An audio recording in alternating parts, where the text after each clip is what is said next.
श्री शिवाय नमस्तुभ्यम। हर हर महादेव। दोस्तों आज की इस वीडियो में आप सुनेंगे सावन मास महात्म्य के 6वें अध्याय की कथा।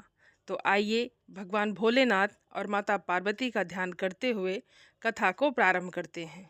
महादेव जी कहते हैं कि हे पार्वती सुनो, कैलाश के उत्तर निषद पर्वत के शिखर पर स्वयं प्रभा नाम की एक विशाल पुरी है। उसमें धनवाहन नाम के एक गंधर्व राज रहते थे। उनकी स्त्री बड़ी मनोहर थी। उसके साथ रहकर वे वहाँ पर दिव्य भोगों का उपभोग करते थे। समय अनुसार उनके 8 पुत्र हुए और पुत्रों के बाद एक कन्या उत्पन्न हुई जिसका नाम था गंधर्व सेना। वो कन्या अपने पिता की आज्ञा से बहुत सी कन्याओं के साथ भांति भांति के वृक्षों, लताओं, फलों और फूलों से सुशोभित सुंदर उद्यान में खेला करती थी।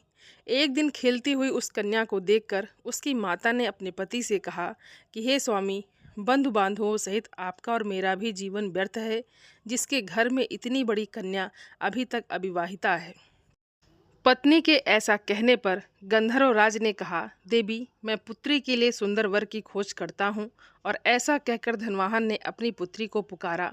माता पिता के बुलाने पर गंधर्व सेना तुरंत वहाँ आई और उनके चरणों में प्रणाम करके बोली, कहिए पिताजी, क्या आज्ञा है। धनवाहन ने प्रसन्न होकर कहा, बेटी, तुम्हें जो कोई वर पसंद हो वो बताओ, मैं उसी गंधर्व शिरोमणि के साथ तुम्हारा विवाह कर दूंगा। पिता के इस प्रकार कहने पर वो कन्या कहने लगी, क्या तीनों लोकों में मेरे रूप के करोड़ों अंश की भी बराबरी करने वाला कोई है।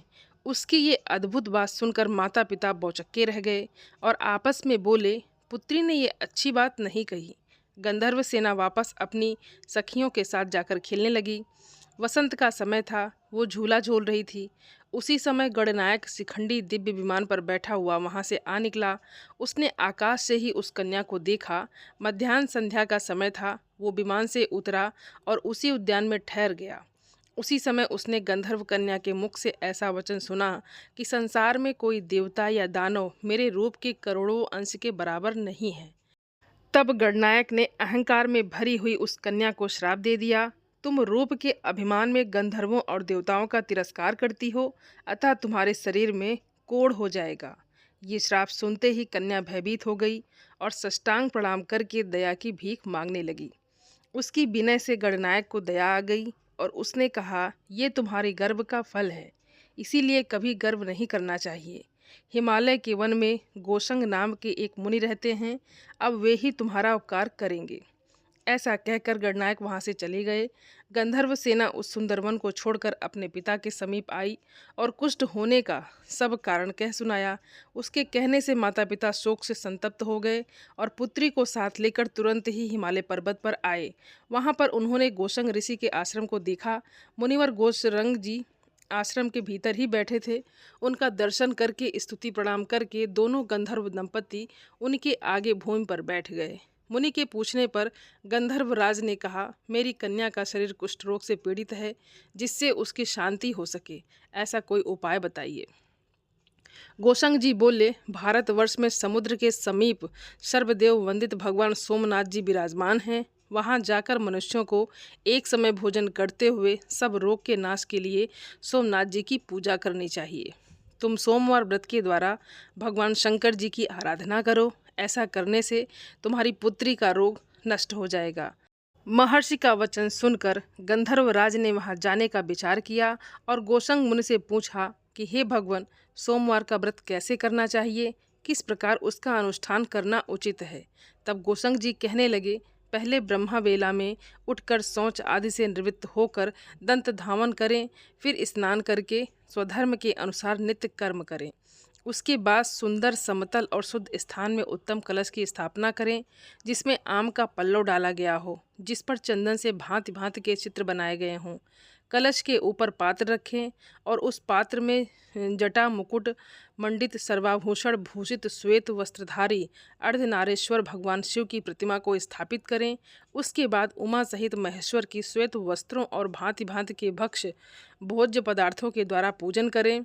बिजोरा नींबू अर्पण करके कहें, हे महादेव, आप श्वेत वृषभ पर आरूढ़ हैं, श्वेत आभूषणों से भूषित हैं, आधे शरीर में भगवती उमा से संयुक्त हैं, आपके 5 मुख हैं, 10 भुजाएं हैं और प्रत्येक मुख के साथ 3-3 नेत्र हैं।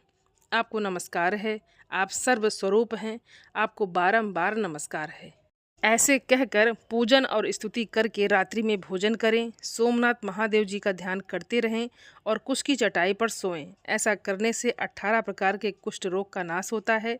और दूसरे सोमवार को करजन का दंत धवन करें। ज्येष्ठा शक्ति से संयुक्त भगवान शिव का कमल के फूलों से पूजन करें और उसके बाद विधि पूर्वक मधुर भोजन करें। भगवान को नारंगी चढ़ाएं और शेष सब विधि पहले कहें अनुसार ही करें। दूसरे सोमवार को ऐसा करने से गोदान का फल प्राप्त होता है। और तीसरे सोमवार को आप माँ की दातुन करके भगवान शिव का पूजन करें, अनार के फल का भोग लगाएं और चमेली के फूलों से पूजा करें। रात में अगरू भोजन करें। उस दिन सिद्ध नामक शक्ति के साथ भगवान शिव की पूजा करनी चाहिए। चौथे सोमवार को गूलर की दातुन करने का विधान है। उस दिन सोमा सहित गोरेपति की पूजा करें, नारियल का फल चढ़ाएं और दौने के पत्ते से पूजा करें। रात में चीनी खाएं और जागरण करें। 5वें सोमवार को विभूति सहित गणेश्वर की कुंद के फूलों से पूजा करें, पीपल की दातुन करें और मुनक्का के साथ अर्घ्य दें। रात में सफ़ेद मक्का का भोजन करें। ऐसा करने से अश्वमेघ यज्ञ का फल प्राप्त होता है। और छठे सोमवार को भद्रा सहित स्वरूप नामक शिव का पूजन करें, चमेली की दातुन करें और धतूरे के फल से अर्घ्य दें। उस दिन बेला के फूल से परम भक्ति पूर्वक पूजा करनी चाहिए। रात में कपूर भोजन करें। 7वें सोमवार को बेला की दातुन करें, दीप्ता शक्ति के साथ सर्वज्ञ भगवान शिव की पूजा करें, जम्भीरी नींबू का फल अर्पण करें और चमेली के फूल से पूजा करें। रात में लौंग खाएं। ऐसा करने से अनंत फल की प्राप्ति होती है। 8वें सोमवार को केले के फल और मरु के फूलों से अमोघा शक्ति सहित जगदीश्वर भगवान शिव का पूजन करें और रात में दूध पिएं। इससे अग्निष्टम यज्ञ का फल प्राप्त होता है। करोड़ों बार गंगा स्नान करने से और सूर्य ग्रहण के समय कुरुक्षेत्र में वेदांत ब्राह्मण को 10,000 स्वर्ण मुद्रा दान करने से जिस फल की प्राप्ति होती है, वही सोमवार व्रत करने पर कोटि गुना अधिक होकर मिलता है। नवा सोमवार प्राप्त होने पर व्रत का उद्यापन करें। ध्वजा पकाओं से सुशोभित गोल मंडप और कुंड बनाएं। 4 दरवाजे बनाकर मंडप के मध्य भाग में चौकोर वेदी का निर्माण करें। उस पर मंडल बनाकर बीच में कमल बनाएं। 8 दिशाओं में पृथक पृथक स्वर्ण सहित कलश को स्थापित करें। पूर्व से लेकर वामादि शक्तियों की स्थापना करें। कर्णिका में परम प्रकाश में श्री सोमनाथ जी को विराजमान करें। सोमनाथ जी की स्वर्णमयी प्रतिमा मनोमती नामक शक्ति के साथ स्वर्ण शैया पर स्थापित करनी चाहिए। स्वर्ण अथवा रजत आदि के पात्र को शहद से भरकर उसे स्वर्ण शैया पर आच्छादित करके रख दें और उसी पर शिव प्रतिमा का पूजन करें। फिर वस्त्र, आभूषण, तांबूल, छत्र, चंवर, दर्पण, दीप, घंटा, चंदवा, शैया और गद्दा, ये सब वस्तुएं सोमनाथ जी की प्रीति के उद्देश्य से आचार्य को दान करें और वहीं पर होम कराएं। पूजन करके रात में वहीं जागरण करें। अपने हृदय में सोमनाथ जी का ध्यान करते हुए पंचगव्य पी कर रहें और प्रातःकाल स्नान करके विधिपूर्वक सोमदेव का ध्यान करें और उसके बाद दूध और खाद आदि से बने हुए अनेक प्रकार के भोज्य पदार्थों के द्वारा 9 ब्राह्मणों को विधिपूर्वक भक्तिपूर्वक भोजन कराएं। 2 वस्त्र, 1 गोदान करके विसर्जन करें। इस प्रकार सोमवार व्रत का पालन करने वाला पुरुष अक्षय पुण्य का भागी होता है, धन धान से संपन्न और स्त्री पुत्र आदि से सुशोभित होता है। उसके कुल में कोई दरिद्र या दुखी नहीं होता। इस प्रकार विधि पूर्वक व्रत करने पर मनुष्य देह त्याग के बाद शिवलोक में जाता है। हे महाभाग, जहाँ सोमनाथ विराजमान हैं, आप वहाँ शीघ्र जाइए। महादेव जी कहते हैं कि गोशंग मुनि के ऐसा कहने पर गंधर्वराज धनवाहन अपनी पुत्री के साथ सब उपहार लेकर प्रभात क्षेत्र में आए। वे सोमनाथ का दर्शन करके आनंद में मग्न हो गए और यात्रा के क्रम से सोमनाथ जी का पूजन करके उन्होंने कन्या सहित सोमवार का व्रत किया। इससे उनके ऊपर सोमनाथ जी प्रसन्न हुए और उन्होंने उनकी कन्या के रोग का नाश करके समस्त कामनाओं की सिद्धि देने वाला गंधर्व देश का राज्य और अपनी भक्ति प्रदान की। महादेव जी से वरदान पाकर धनवाहन गंधर्व कृतार्थ हो गए। उन्होंने सोमनाथ जी के उत्तर भाग में दंड पानी के समीप भक्ति पूर्वक गंधेश्वर शिव की स्थापना की। ये वर्धा से पश्चिम 5 धनुष की दूरी पर है। पंचमी तिथि में उनकी पूजा करके मनुष्य कभी दुखी नहीं होता। धनवाहन की पुत्री गंधर्व सेना ने भी वहीं गौरी जी के समीप पूर्व भाग में 3 धनुष की दूरी पर बिमलेश्वर नाम के शिवलिंग की प्रतिष्ठा की, जो सब रोगों का नाश करने वाला है। तृतीया तिथि को बिमलेश्वर की पूजा करके प्रत्येक स्त्री दुर्भाग्य दोष से मुक्त हो जाती है, घर में सम्मानित होती है और पुत्र और संपूर्ण मनोरथों को प्राप्त कर लेती है। बोलिए शंकर भगवान की जय, माता पार्वती की जय। दोस्तों, एक समय नारद जी ने ब्रह्मा जी से मल्लिकार्जुन जोड़ते लिंग के प्रादुर्भाव की कथा के विषय में पूछा। तब ब्रह्मा जी ने कहा, मुनि श्रेष्ठ, तुम तो बड़े कारण हो, तुमने बड़ी उत्तम बात पूछी है। अच्छा ठीक है, मैं मल्लिकार्जुन ज्योतिर्लिंग के प्रादुर्भाव की कथा का वर्णन करता हूँ, तुम ध्यान लगाकर सुनो। कैलाश पर्वत पर भगवान शिव और माता पार्वती अपने दोनों पुत्र गणेश जी और कार्तिकेय जी के साथ सुख से रह रहे थे। भगवान शिव और माता पार्वती अपने दोनों पुत्रों की बाल लीला देखकर महान प्रेम में मग्न रहने लगे। पुत्रों का लाड प्यार करने के कारण माता पिता का सुख दिनों दिन बढ़ता जाता था। वे दोनों कुमार प्रीतिपूर्वक आनंद के साथ तरह तरह की लीलाएं करते थे। हे मुनीश्वर, वे दोनों बालक स्वामी कार्तिकेय और गणेश जी की भक्ति पूरी चित्त से सदा ही अपने माता पिता की परिचर्या किया करते थे। इससे माता पिता का महान स्नेह कार्तिकेय जी और गणेश जी पर शुक्ल पक्ष की चंद्रमा की भांति दिनों दिन बढ़ता ही गया। एक समय भगवान शिव और माता पार्वती दोनों प्रेम पूर्वक एकांत में बैठकर विचार करने लगे कि हमारे ये दोनों पुत्र विवाह योग्य हो गए हैं। अब इन दोनों का शुभ विवाह कैसे संपन्न हो। हमें तो जैसे कार्तिकेय प्यारा है वैसे ही गणेश भी प्यारा है। ऐसी चिंता में पड़कर दोनों लीलावश आनंद मग्न हो गए। हे मुनि, माता पिता के विचार को जानकर उन दोनों पुत्रों के मन में भी विवाह की इच्छा जाग उठी। वे दोनों पहले मैं विवाह करूंगा, पहले मैं विवाह करूंगा, ऐसा बार बार कहते हुए परस्पर विवाद करने लगे। तब जगत के अधीश्वर वे दोनों दंपति पुत्रों की बातें सुनकर लौकिक आचार्य का आश्रय लेकर परम विस्मय को प्राप्त हुए। कुछ समय के बाद उन्होंने अपने दोनों पुत्रों को अपने पास बुलाया और कहा। शिव पार्वती ने कहा, पुत्रों, हम लोगों ने पहले से ही ऐसा नियम बना रखा है जो तुम दोनों के लिए सुखदायक होगा। अब हम यथार्थ रूप से उसका वर्णन करते हैं, तुम प्रेम से सुनो। प्यारे बच्चों, हमें तो तुम दोनों ही प्यारे हो, किसी पर विशेष प्रेम हो ऐसी कोई बात नहीं। अतः हमने तुम लोगों के विवाह के विषय में एक ऐसी शर्त बनाई है जो दोनों के लिए ही कल्याणकारी है। जो सारी पृथ्वी का परिक्रमण करके पहले लौट आएगा, उसी का शुभ विवाह पहले किया जाएगा। ब्रह्मा जी कहते हैं कि हे नारद, माता पिता की ये बात सुनकर महाबली कार्तिकेय तो तुरंत अपने स्थान से पृथ्वी की परिक्रमा करने चल दिए, परंतु अगाध बुद्धि संपन्न गणेश जी वहीं खड़े रह गए। वे अपनी उत्तम बुद्धि का आश्रय लेकर बार बार अपने मन में सोचने लगे, अब मैं क्या करूं और कहाँ जाऊं। परिक्रमा तो मुझसे हो नहीं सकेगी, क्योंकि कोस भर चलने के बाद फिर मुझसे आगे नहीं चला जाएगा।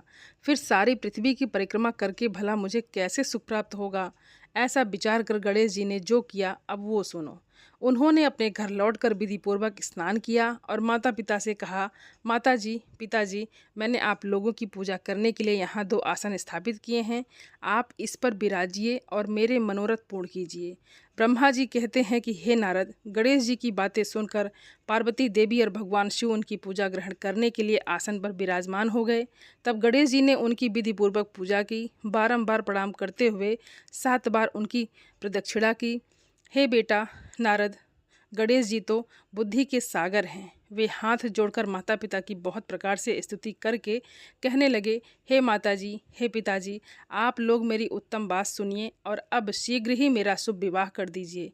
ब्रह्मा जी कहते हैं कि हे मुनि, गणेश जी के ये वचन सुनकर दोनों माता पिता महाबुद्धिमान गणेश जी से कहने लगे, बेटा तुम पहले कान्हों सहित इस पृथ्वी की परिक्रमा तो कर लो, कुमार गया हुआ है, तुम भी जाओ और उनसे पहले लौट आओ, तभी तुम्हारा विवाह पहले किया जाएगा। ब्रह्मा जी कहते हैं कि हे नारद, नियम परायण गणेश जी माता पिता की ऐसी बातें सुनकर कुपित हो गए और कहने लगे, माता जी, पिताजी, आप दोनों सर्वश्रेष्ठ धर्मरूप और महाबुद्धिमान हैं, अतः धर्म के अनुसार मेरी बात सुनिए। मैंने 7 बार पृथ्वी की परिक्रमा की है, फिर आप ऐसी बात क्यों कर रहे हैं। ब्रह्मा जी कहते हैं कि शिव पार्वती तो लीला नदी हैं। वे गणेश जी का कथन सुनकर लौकिक गति का आश्रय लेकर बोले, पुत्र तुमने समुद्र पर्यंत विस्तार वाली बड़े बड़े कानों सहित युक्त इस तप्त दीपवती विशाल पृथ्वी की परिक्रमा भला कब की? ब्रह्मा जी कहते हैं कि हे मुनि, जब भगवान शिव और माता पार्वती ने ऐसा कहा तब उसे सुनकर महान बुद्धि संपन्न गणेश जी कहने लगे, माता जी पिताजी, मैंने अपनी बुद्धि से आप दोनों शिव पार्वती की पूजा की और प्रदक्षिणा की, अतः मेरी समुद्र पर्यंत पृथ्वी की परिक्रमा पूरी हो गई है। धर्म के संग्रह भूत वेदों और शास्त्रों में ऐसे वचन मिलते हैं, वे सत्य हैं या असत्य हैं। जो पुत्र माता पिता की पूजा करके उनकी प्रदक्षिणा करता है उसे पृथ्वी परिक्रमा जनित फल सुलभ हो जाता है। जो माता पिता को घर पर छोड़कर तीर्थ यात्रा के लिए जाता है वो माता पिता की हत्या से मिलने वाले पाप का भागी होता है, क्योंकि पुत्र के लिए माता पिता का चरण सरोज ही महान तीर्थ है। अन्य तीर्थ तो दूर जाने पर प्राप्त होते हैं, परंतु धर्म का साधन पूर्ति ये तीर्थ तो अपने पास में ही सुलभ है। पुत्र के लिए माता पिता और स्त्री के लिए पति, ये दोनों सुंदर तीर्थ घर में ही वर्तमान हैं। ऐसा जो वेद शास्त्र निरंतर कहते हैं, फिर आप लोग असत्य कर दीजिए, और यदि ये असत्य हो जाएगा तो निसंदेह वेद भी असत्य हो जाएंगे। वेद द्वारा वर्णित आपका ये स्वरूप भी झूठा ही समझा जाएगा। इसीलिए या तो आप मेरा विवाह कर दें या फिर कह दें कि वेद शास्त्र झूठे हैं। आप दोनों धर्म रूप हैं, अतः भली भांति विचार करके इन दोनों में से जो परम उत्तम प्रतीत हो वही आप करें। ब्रह्मा जी कहते हैं कि हे मुनि, तब तो बुद्धिमानों में श्रेष्ठ उत्तम बुद्धि संपन्न और महान ज्ञानी वे पार्वती नंदन गणेश इतना कहकर चुप हो गए। इधर दोनों पति पत्नी जगदीश्वर भगवान शिव और माता पार्वती गणेश जी के वचन सुनकर परम विस्मित हुए।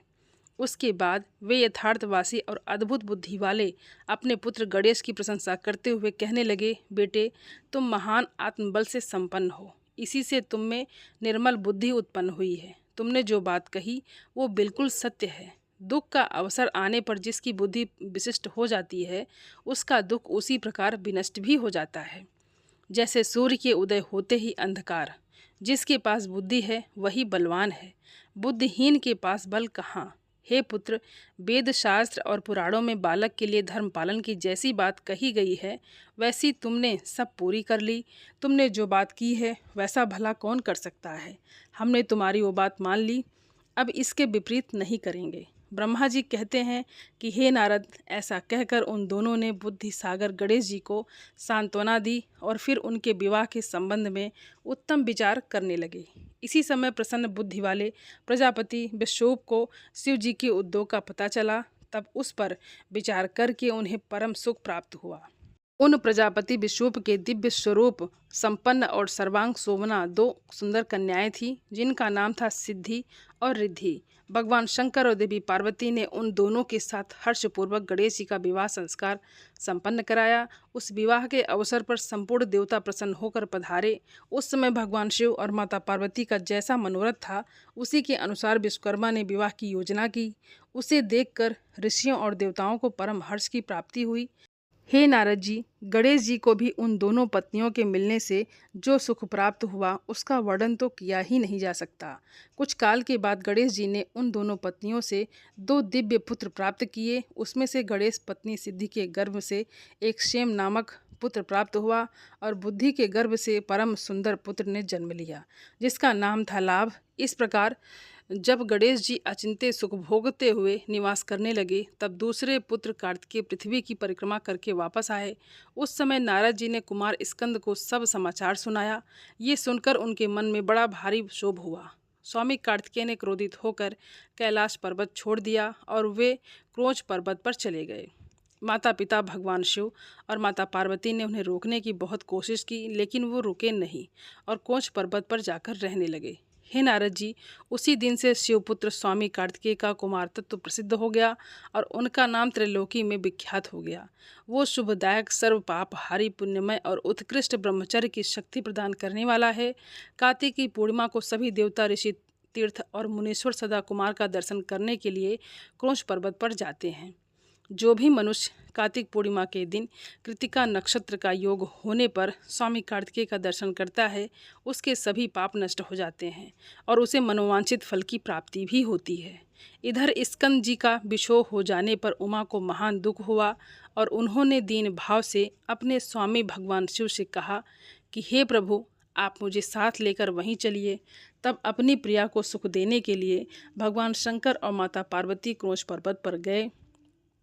माता पिता को आया हुआ देखकर स्वामी कार्तिकेय ने क्रोंच पर्वत भी छोड़ दिया और वहां से 12 कोस दूर किसी दूसरे पर्वत पर चले गए। भगवान शंकर अपने एक अंश से सुखदायक मल्लिकार्जुन नाम के ज्योतिर्लिंग के रूप में वहीं प्रतिष्ठित हो गए। वे सत्पुरुषों की गति और अपने सभी भक्तों के मनोरथ पूर्ण करने वाले हैं। आज भी माता पार्वती के साथ उस पर्वत पर विराजमान हैं। हे बेटा नारद, माता पार्वती और भगवान शिव पुत्र स्नेह से विवल होकर प्रत्येक पर कुमार को देखने जाते हैं। अमावस्या के दिन भगवान शिव वहां जाते हैं और पूर्णिमा के दिन देवी पार्वती जाती हैं। हे नारद जी, आपने मल्लिकार्जुन ज्योतिर्लिंग के प्रादुर्भाव का जो वृतांत मुझसे पूछा था, वो सब मैंने तुम्हें कह सुनाया है। इसे सुनकर बुद्धिमान मनुष्य सभी पापों से मुक्त हो जाते हैं और उनकी सभी शुभकामनाएं पूरी हो जाती हैं। जो भी मनुष्य इस कथा को पढ़ता है, सुनता है अथवा दूसरे को सुनाता है, उसके सभी मनोरथ सफल हो जाते हैं। ये अनुपम आख्यान पाप नाशक, कीर्तिपद, सुखवर्धक, आयु बढ़ाने वाला, स्वर्ग की प्राप्ति कराने वाला, पुत्र पौत्र की वृद्धि कराने वाला और मोक्षप्रद है। शिव जी के उत्तम ज्ञान का प्रदाता है और शिव भक्ति वर्धक है। ये कल्याण कारक शिव जी के अद्वितीय ज्ञान का दाता है और सदा शिवमय है। अतः मोक्ष कामी अथवा निष्काम भक्तों को सदा ही इस कथा का श्रवण करना चाहिए। बोलिए भगवान भोलेनाथ की जय, माता पार्वती की जय। दोस्तों, उम्मीद करती हूँ ये वीडियो आप सभी लोगों को बहुत अच्छी लगी होगी और आप सभी सनातनी भाई बहनों से मेरा विनम्र निवेदन है, मेरे चैनल को सब्सक्राइब ज़रूर कर लें और वीडियो को लाइक और अपने फैमिली फ्रेंड के साथ शेयर ज़रूर करें।